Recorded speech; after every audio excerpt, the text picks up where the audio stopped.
दर्शक बंधु पुणी थे नुआ भिडियो आपको स्वागत जनाऊँगी। दर्शक बंधु आधार कार्ड को लेकिन आसला आउ एक अपडेट लागू है नुआ रूल्स एणिकी आपको देवाक पड़ो चार्ज।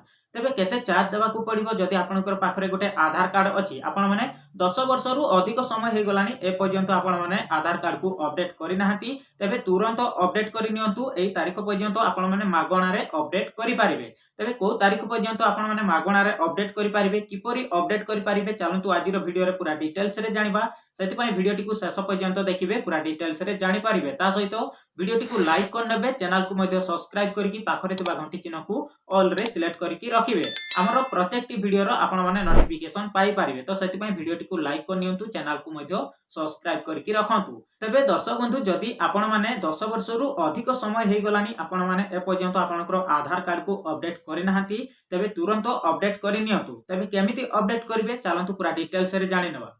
दर्शक बंधु देखंतु अपडेट टी आपनकर आसी जाईची। सरकार आधार कार्ड नियम रे गुरुत्वपूर्ण परिवर्तन करिसेंती जहा सीधा सड़क आपनक बैंकिंग क्षुद्र संचय एवं निवेश अकाउंट को प्रभावित करिवो। अधिक आधार अपडेट फी एवं नूतन ई केवाईसी नियम सहित बाध्यतामूलक पैन कार्ड आधार लिंक ठारू आरंभ करी एही यूआईडीएआई अपडेट आपनक टंका प्रवाह एवं आर्थिक सेवा गुड़िकर प्रवेश को प्रभावित करि पारे। एभली सरकार संपत्ति अनेक गुरुत्वपूर्ण आधार संबंधी नियम परिवर्तन करिसेंती जहा व्यक्ति एवं सेमानकर आर्थिक सेवा जेपरिकी बैंकिंग कार्यकलाप क्षुद्र संचय योजना एवं अन्यान्य आर्थिक नियम को सीधा सड़क प्रभावित करुची। जदि आपण ए पर्यंत लक्ष्य रखी नाहांती तेबे वर्तमान आपणकर आधार अपडेट एवं लिंकेज रो स्थिति जांच करिवार समय आसीची कारण नुआ फी एवं केवाईसी नियम आपणक आर्थिक स्थिति उपरे प्रभाव पकाई पारे। दर्शक बंधु नुआ आधार अपडेट फी जनसंख्यागत अपडेट 75 टंका नाम ठिकाना जन्म तारीख मोबाइल नंबर किंबा ईमेल परिवर्तन पई पूर्वरु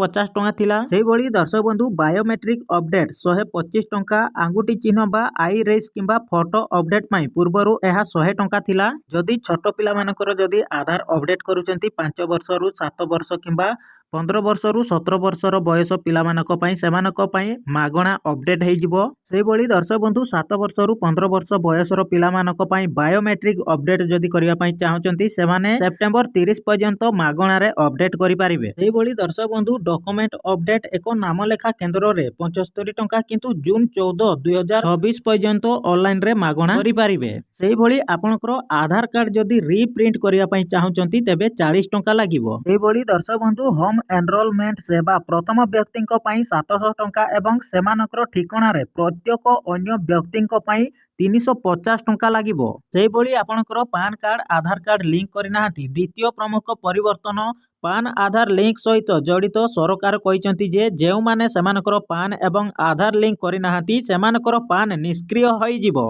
जदि आपण माने ए पर्यंत आपणकर आधार कार्ड पान कार्ड लिंक करि नाहांती तेबे आपण माने केमिति लिंक करिवे मु ऑलरेडी वीडियो बनै देइची। आपण माने जाईकी वीडियो देखि कि आपण माने सहज रे करि पारिबे। नचेत आपण माने आपणकर सीएससी केंद्र बा जनसेवा केंद्र को जाईकी मध्य आपणकर आधार कार्ड सहित पान कार्ड लिंक करि पारिबे।